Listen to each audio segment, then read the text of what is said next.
Vos habitudes, vous ne les mettez pas en place comme vous pourriez vous laver les dents, c'est pas aussi simple, ok. C'est vrai que par contre de le mettre, des fois on a moins envie, donc c'est un peu, il y a un peu de douleur d'instaurer cette discipline-là.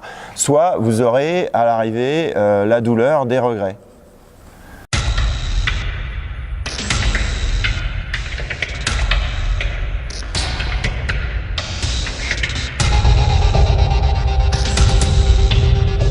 Bonjour. Bonjour. Écoutez, vous êtes donc le papa d'un joueur qui s'est inscrit au camp de Petit Poisson. Pour quelle raison vous avez inscrit votre fils à ce camp-là? Premièrement parce que c'est un passionné de basket et qu'il a le désir de progresser. Et mon Nicolas est quelqu'un que je connais depuis très longtemps. Et j'avais discuté avec lui et que sa méthode me semblait totalement en cohérence par rapport à optimiser les progrès de mon fils, en particulier dans le domaine du shooting. Donc vous connaissez un petit peu Nicolas, est-ce que vous aviez aussi regardé, votre fils avait peut-être aussi regardé un peu toutes les vidéos que nous avons un peu diffusées sur les différents stages qui... Exactement.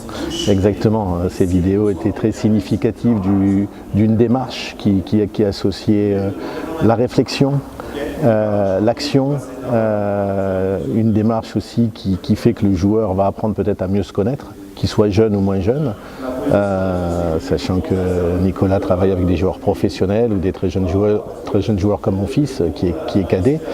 Et voilà, toute cette approche-là me semblait vraiment excessivement intéressante et amener surtout un côté réflexion et une meilleure compréhension de soi-même à travers évidemment le basket et à travers un domaine très particulier du basket qui est le shooting. Ces stages, comme vous disiez justement, étaient principalement dédiés aux joueurs professionnels. Avec Nicolas, donc on a essayé d'adapter donc sa méthode justement pour les joueurs amateurs. Au départ, ça ne vous a pas fait peur que ce soit une méthode qui soit au début basée pour les professionnels? On peut toujours avoir peur d'abord du changement. Mais je crois que l'évolution passe par d'abord la connaissance de l'humain. Donc qu'il soit professionnel ou qu'il soit amateur, derrière il y a un humain qui est jeune, moins jeune, qui a un vécu, moins de vécu. Et là, la grande cohérence et la grande qualité que peut avoir Nicolas, c'est cette côté de finesse qui amène les joueurs justement à mieux se comprendre et à mieux assimiler aussi tous les exercices qu'ils vont faire, qu'ils vont progresser et qu'ils auront aussi envie de le faire dans leur club en plus des entraînements. Et c'est pour moi totalement en cohérence, qu'on soit professionnel ou qu'on soit amateur, jeune ou un petit peu moins jeune. Vous disiez justement que voilà, il faut être prêt à changer, que ce soit à être différent sur une chose, etc. Qu'est-ce qui pour vous est différent dans ce stage? Vous avez peut-être déjà un peu échangé avec votre fils.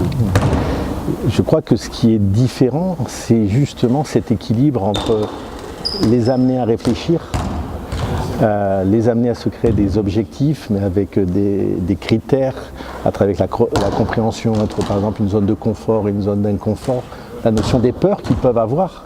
Et à partir de là, ils vont beaucoup plus intégrer ce changement, une nouvelle méthodologie d'exercice et de correction aussi de ce qui va les amener dans la durée, parce que c'est pas au bout de 3 jours, le 4e jour, qu'on va être tout de suite efficient, efficace, ou plus efficace, mais sur le temps. Et s'ils intègrent ça, je pense que ça sera excessivement productif. Et c'est là où Nicolas a cette expertise pour en plus s'adapter. Là on a un groupe qui est relativement hétérogène, de s'adapter et d'avoir cette finesse d'analyse qui va amener une vraie cohérence à chacun des participants. Même si vous êtes un papa d'un joueur, vous êtes aussi dans le basket depuis très longtemps, donc directeur sportif ou manager de Caen, mais vous avez été à Lille également. Oui, tout à fait. Donc j'ai eu 25 ans de coaching qui m'ont amené de la Nationale 3 à la Pro B masculine, et là depuis une dizaine d'années je suis directeur sportif de club pro ou semi-pro, actuellement en Nationale 2 à Calais.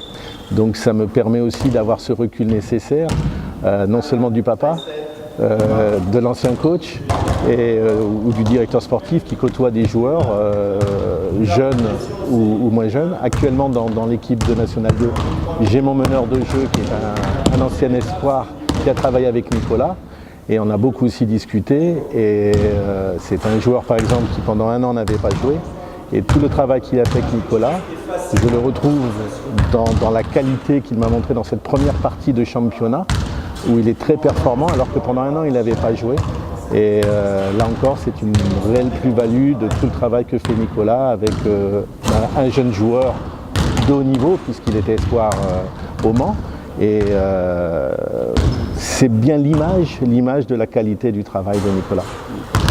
Là, vous étiez entraîneur, mais voilà, est-ce qu'en tant qu'entraîneur, si vous étiez encore, ce serait peut-être quelque chose que un stage que vous conseilleriez à plein de vos joueurs? Tout à fait. Alors moi j'ai toujours été dans une démarche éducateur, même avec mes équipes pro.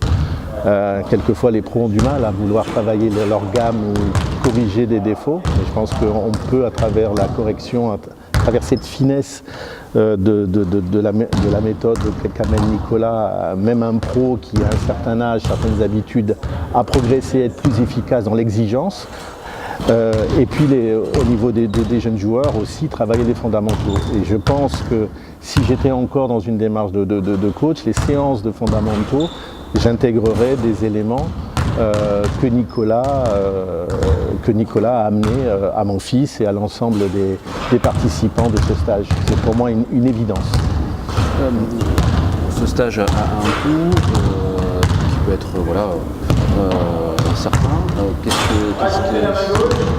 Quel est votre sentiment là-dessus? Est-ce que vous pensez que votre fils vous en a donné aussi pour votre argent? Tout à fait. Moi je crois que par rapport à, si je raisonne en tant que parent, je vais raisonner en tant que parent, c'est la notion de savoir si on a un enfant qui est dans la passion. Dans la passion, donc comme je dis là aussi, qu'il soit heureux dans cette passion, qu'il ait des rêves, mais l'investissement financier, il n'aura une valeur qu'à travers de voir son enfant ou même un adulte. L'adulte va se voir progresser. Donc c'est par rapport au temps. Donc il y a une relativité de l'investissement. Si on prend l'investissement sur simplement les 3 jours, on peut toujours trouver que ça a un coût. Mais si on prend cette relativité par rapport au gain qu'il va y avoir, je crois que le ratio entre la qualité du travail qui a été fait et le fait de rendre le joueur plus à l'aise, plus en confiance, plus efficace, donc au sein de son club, au sein de son équipe, où il va être plus épanoui, je crois que là, il n'y a pas photo entre l'investissement et ce qui va se passer en finalité de tout le travail que vous avez fait avec les joueurs. Une dernière petite question. Là, on est au 3e jour. Je pense que là, vous êtes resté avec votre fils sur le camp. Est-ce que c'est en 3 jours vous avez vu des petites choses changer chez votre fils? Tout à fait. Pierre, donc mon fils, avait en particulier quelques problématiques au niveau de ses appuis. Déjà en 3 jours, rien que sur un travail de lancer franc, il y a, une progression vraiment majeure de ses appuis et donc d'une efficacité à travers tous les exercices qu'il a fait avec Nicolas. Et évidemment, toute cette démarche-là, alors se verra certainement avec un peu plus long terme, mais va se voir aussi sur une cohérence, sur son shoot à 2 points, sur son shoot à 3 points. Et évidemment, là, le travail qui a été fait pendant ces 3 jours se voit d'une façon vraiment très marquée, rien que sur son travail de lancer franc et sur son efficacité. Je vous remercie. Merci à vous en tout cas. Merci beaucoup.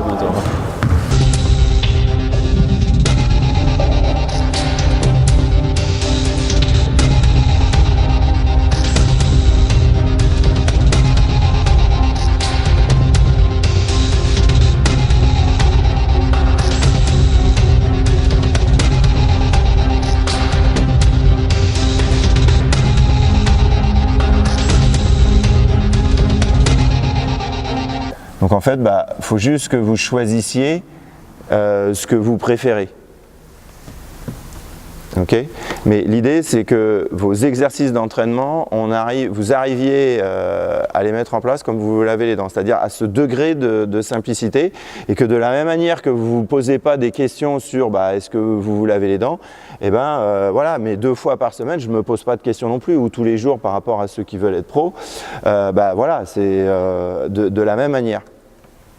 De la même manière, je ne vais pas me poser des questions pour ça. De la même manière, je simplifie mes habitudes d'entraînement pour que ça soit de ce niveau de simplicité-là. Ok ? Mais si, voilà, faut choisir entre les deux.